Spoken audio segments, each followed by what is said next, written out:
Did I get Mom's ticket? Of course not. I was trying to check in at the airport, but my ticket wasn't issued. My daughter-in-law had handled the tickets this time, so when my son checked with her, the response was unbelievable. My only son was getting married in Hawaii, and I was so excited heading to the airport, but I never expected this kind of treatment. Ever since my son first brought her home, my daughter-in-law's attitude toward me had been prickly. I tried not to let it bother me, but this was too much. I thought she hated me and wouldn't want to come. She said it so casually. What are you talking about? She's my mother. Of course, she's coming. My son's voice grew harsh. Don't raise your voice. I'm feeling sleepy because of jet lag. My daughter-in-law, who had arrived earlier, replied nonchalantly. I couldn't stand it anymore and asked my son to hand me the phone.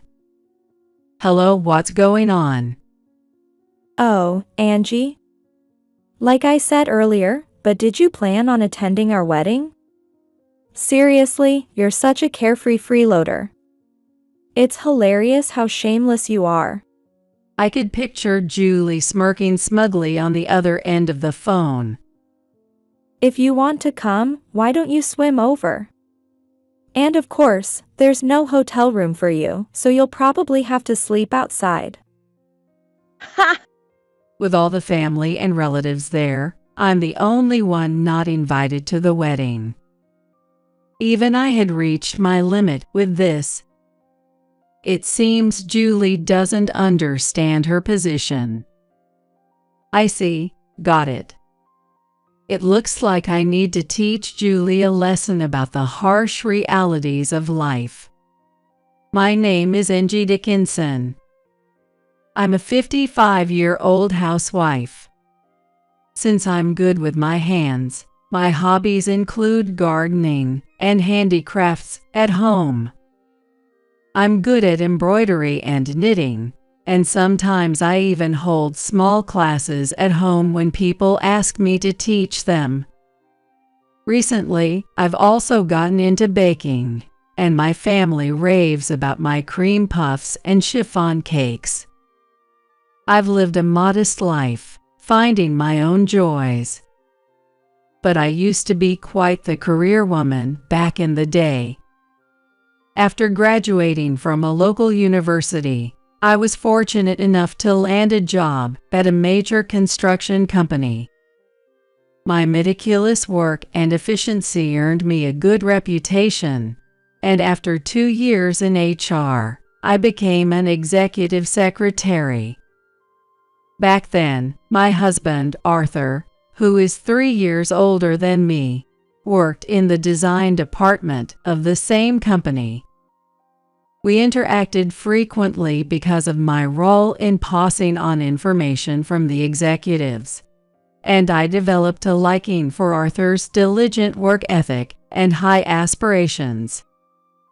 Arthur seemed to feel the same way about me, and our relationship quickly deepened after a company trip where we were seated next to each other on the bus. Arthur said I was like out of his league. I did get invited to meals by many men, but none of them really caught my interest. I thought Arthur already had a girlfriend since he was quite popular among the female employees. No, not at all. If you don't mind, would you like to hang out sometime? He asked, inviting me out. As we talked, we discovered we both enjoyed action movies and hiking, which helped us grow closer. I'm thinking about going here next time. Arthur would decide our next destination, and I would research and prepare for the trip. No matter how tough the trail was, the breathtaking view at the top always moved me. We climbed many mountains across the country together. Just like our hiking, our relationship progressed smoothly, leading to our marriage. After getting married, I loved my job so much that I was torn about continuing it, but after discussing with Arthur, I decided to focus on our home. A year after our wedding, our son, Ryan, was born. I manage household chores and childcare perfectly, and also advised Arthur on his work. Arthur said that talking to me sparked his work imagination. Being able to support Arthur in this way was my joy. People around us praised my role as a supportive wife, and Arthur's career thrived without neglecting our family. Despite his busy schedule, Arthur made time for family and took us on trips. He often played with Ryan, too. Growing up seeing his hard-working and family-oriented father, Ryan respected Arthur and aimed to be like him, eventually attending a good university and joining the same company as his father. Ryan, who is eager to become independent and is absorbed in his work, is just like his father in his younger days. Ryan has now turned 30 and is at an age where he is thinking about marriage. He's kind but somewhat shy with women, and I've hardly ever heard any frivolous stories about him. Just when I was starting to worry as a parent, it turns out a daughter of one of my husband's acquaintances took a liking to Ryan, and they started dating. She's a woman working in the office at one of our clients. We haven't been dating long, but we're both at that age. Ryan, who believes in dating with the intention of marriage, is serious like his father. I was surprised to hear this, but as a parent, I was happy that Ryan had found someone. So they decided to get married, and he was going to introduce her to us. Apparently, she's the daughter of a company president and got her job through her parents' connections, working in accounting. How old is she? What's her personality like? How does she look? How did they meet? I held back my curiosity and awaited the day. I had been preparing food since last night. I even washed the curtains in the living room. I watered the flowers at the entrance. I wonder what kind of person Ryan's future wife is. Seeing me fidgeting since morning, my husband smiled gently. I'm meeting her for the first time too, but I know her father well from work. He said to take care of his daughter. He did mention she's a bit of a spitfire, but since Ryan is quiet, a lively partner might be just right for him. Yes, it would be nice if she could take the lead and bring out the best in Ryan. As we imagine different scenarios together. Ding dong. The doorbell rang. Hello, I'm Julie Bowen. Julie greeted us cheerfully. She had a modern look with stylish makeup.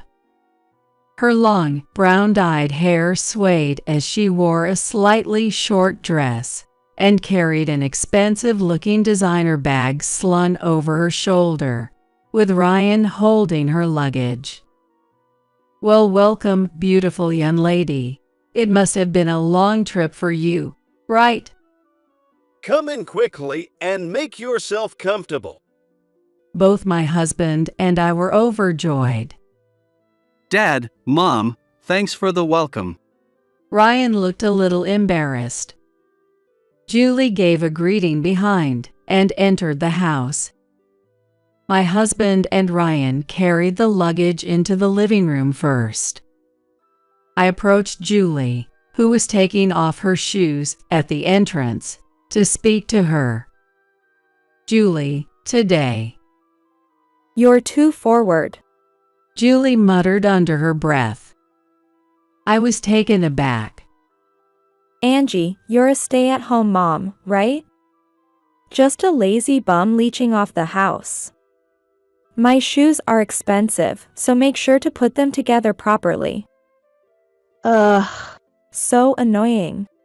She said this while kicking off her shoes carelessly and walking away, rudely cutting me off.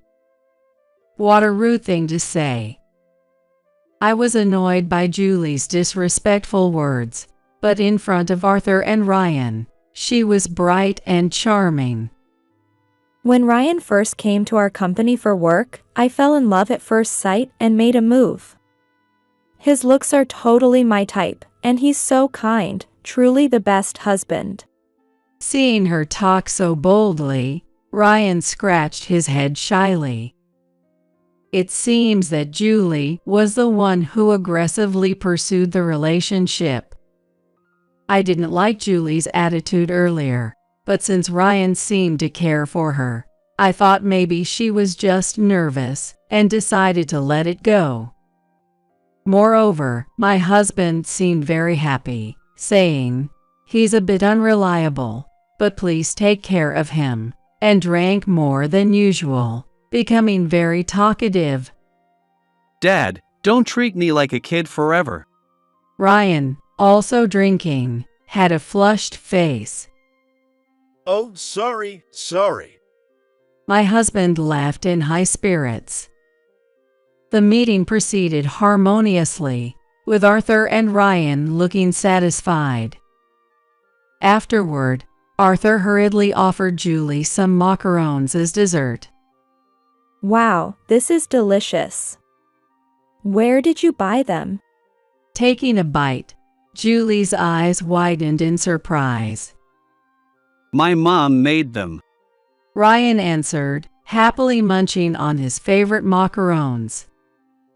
Oh, really? Julie's tone suddenly dropped.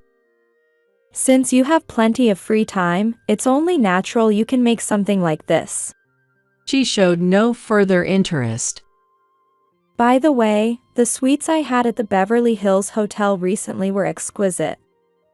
I want to go there with you, Ryan. Okay. Let's go together. Ryan hastily tried to please this demanding girl, but a sense of unease grew within me. Julie then made a bold request. By the way, I prefer meat to fish, so from now on, please make meat dishes. She didn't bother to clear the dishes or even say thank you. Does she think I'm just a servant?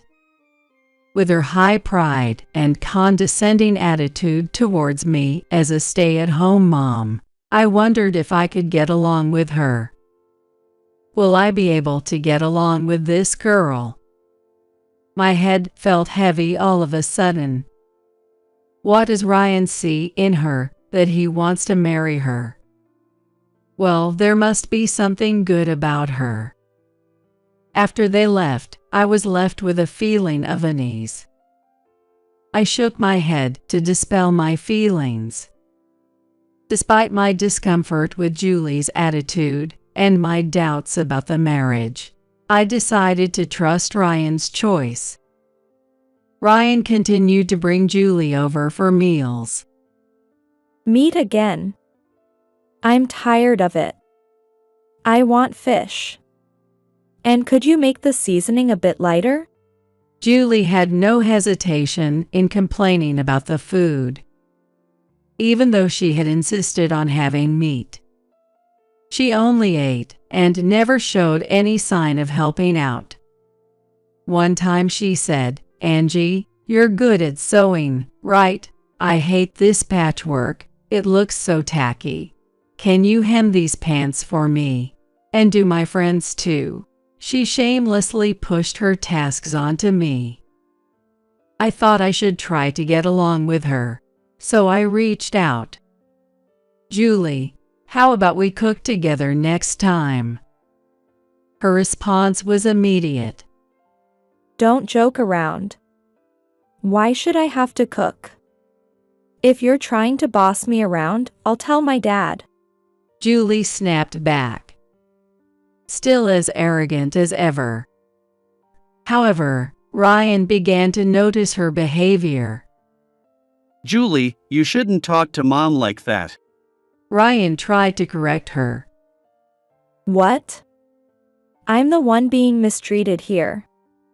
It's awful. Ryan, you always side with your mom. She turned away, pouting. Another time, she declared in front of Arthur, "Even if we get married, there's no way I'm living with you. Take care of yourselves. I can't handle taking care of old people." She was rude even to my husband, so I gently admonished her. "We're not planning on living together, but you don't have to be so distant." Married or not, we're still strangers. Don't rely on us. Julie cut me off sharply. Ryan tried to mediate, but she always had an excuse, ultimately threatening to tell her dad. I whispered to Ryan to avoid getting involved, as it would only complicate things. I worried that if Julie and I didn't get along, it would make things hard for Ryan. I was exhausted by Julie's arrogant attitude, but I endured it.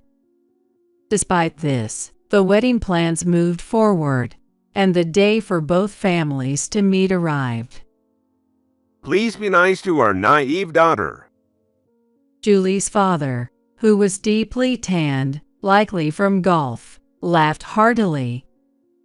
Please don't be too hard on her. She's sensitive. Julie's mother spoke in a sweet, childlike voice, despite her age. Julie's father soon started talking about business rather than the wedding.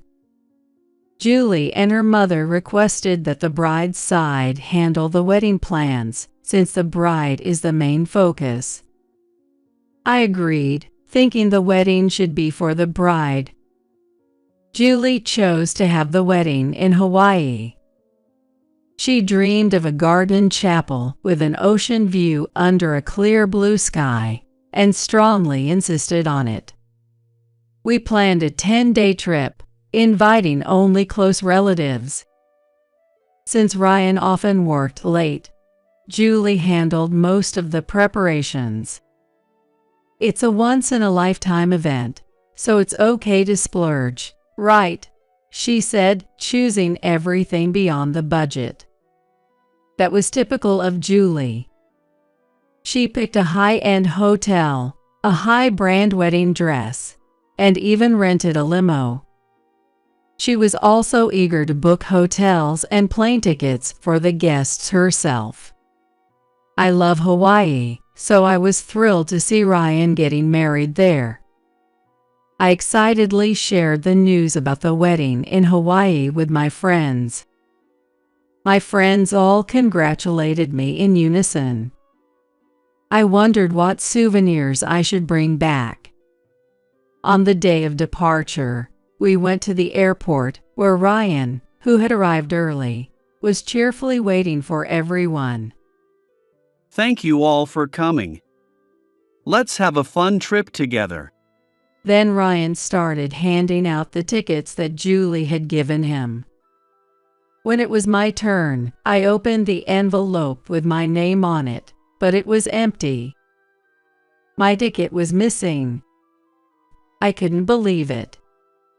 Ryan noticed my shock. I'll ask Julie. It must be a mistake. He quickly called Julie. Julie, who had gone ahead with her parents, answered the phone. Hello? Oh, no mistake. I thought she wouldn't come because she hates me. So I didn't get her a ticket. Julie said nonchalantly. What are you talking about? She's my mother. Ryan's voice grew tense. Don't raise your voice. I'm tired because of jet lag. Julie's carefree voice came through. I couldn't stand it anymore. Let me talk to Julie. Hello, it's me. What's going on? Oh, Angie? Just like I said. Were you planning to attend our wedding? It's hilarious how shameless you are, just like a lazy bum. I could picture Julie smirking on the other end of the line. If you want to come, why don't you swim over? And of course, there's no hotel room for you, so you'll have to sleep outside. Ha! Julie laughed loudly. It's humiliating and disgraceful to be the only one not invited to the wedding with all the relatives there. I felt unbearable. Why do I have to endure this? Anger surged within me, and my body trembled with rage. I finally snapped. I want to bless Ryan's marriage, but I can't tolerate Julie's attitude. I won't go to Hawaii. I decided not to attend and told Ryan. I'm sorry, Mom. If you're not going, then I'm not going either. Ryan apologized with a sad expression. He called Julie again. If you can't treat my mother well, then I can't marry you. He spoke firmly. What? This has nothing to do with Angie. Why are you calling it off now? I've told all my friends about the wedding, and now I'll be embarrassed. This is terrible. Julie screamed hysterically, but Ryan hung up the phone. I don't feel bad for Julie.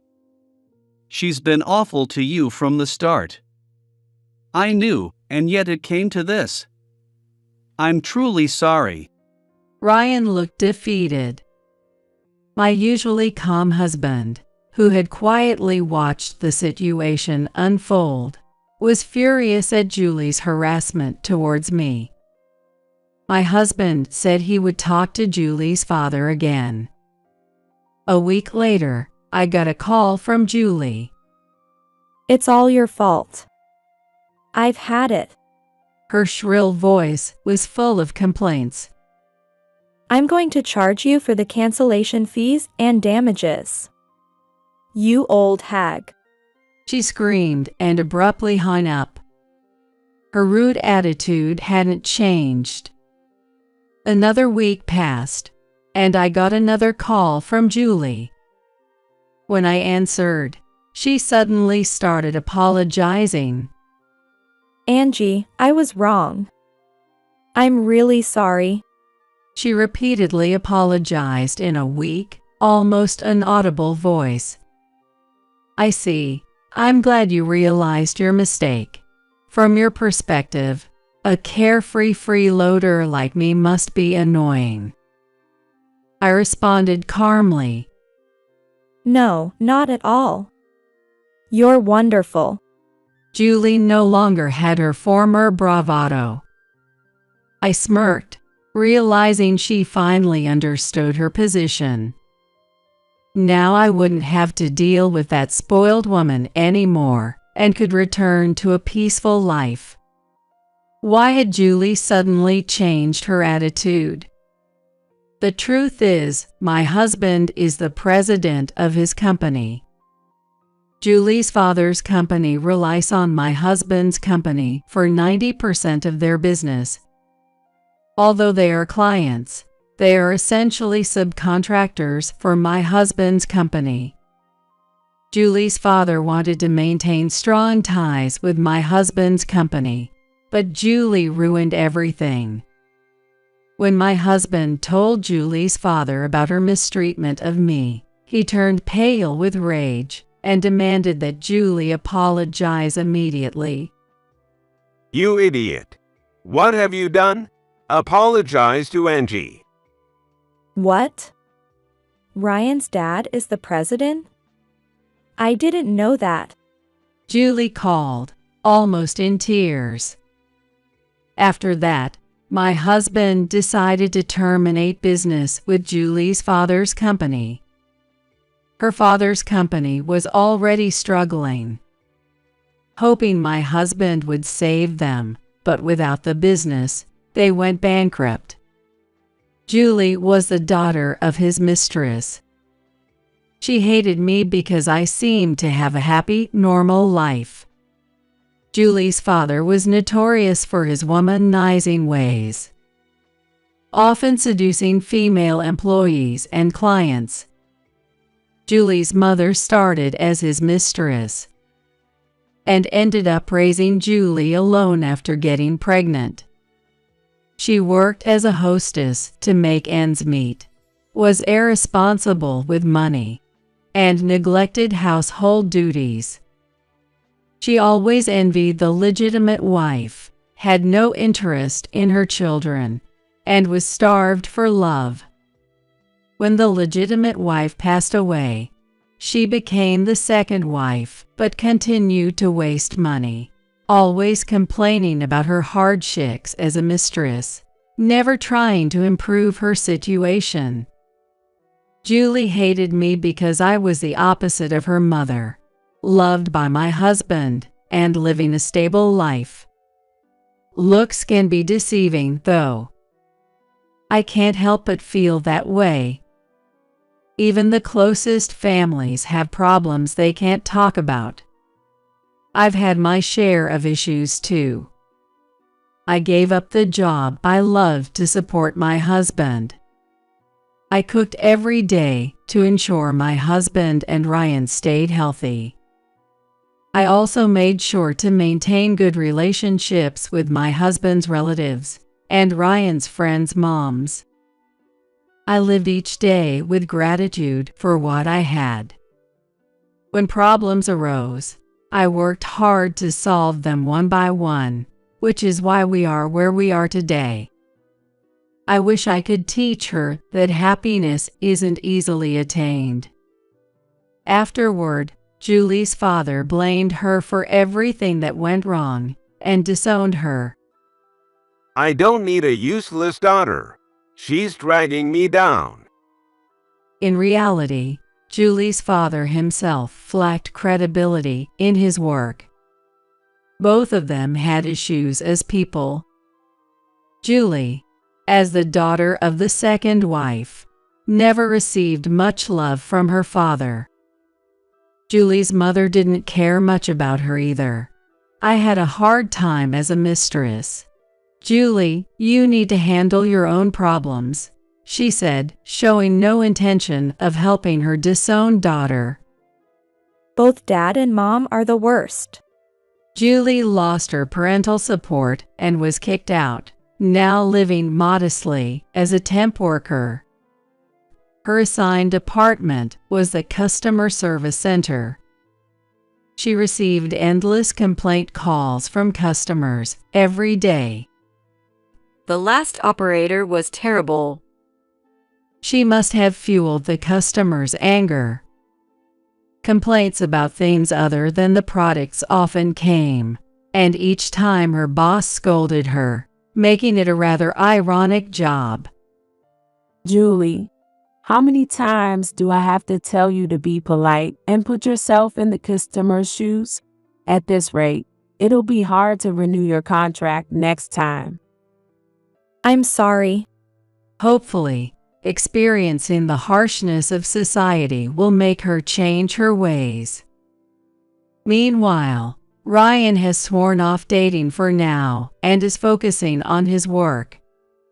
I need to improve my judgment of people first, he said, realizing there's still much to learn. He's working hard every day, being trained by my husband, who is grooming him to be the next president. And I have started a new venture by opening a cafe. Both my husband and Ryan were very supportive.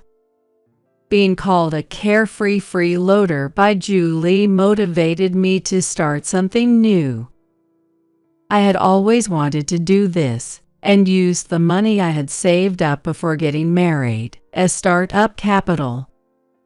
The handmade coasters with my embroidery and my chiffon cakes have received rave reviews, and now a magazine wants to feature my cafe. Since I couldn't run the cafe alone, I hired a young girl as an assistant. She's sweet and charming. She sometimes crosses paths with Ryan, and there seems to be a good vibe between them. My new beginning isn't bad at all.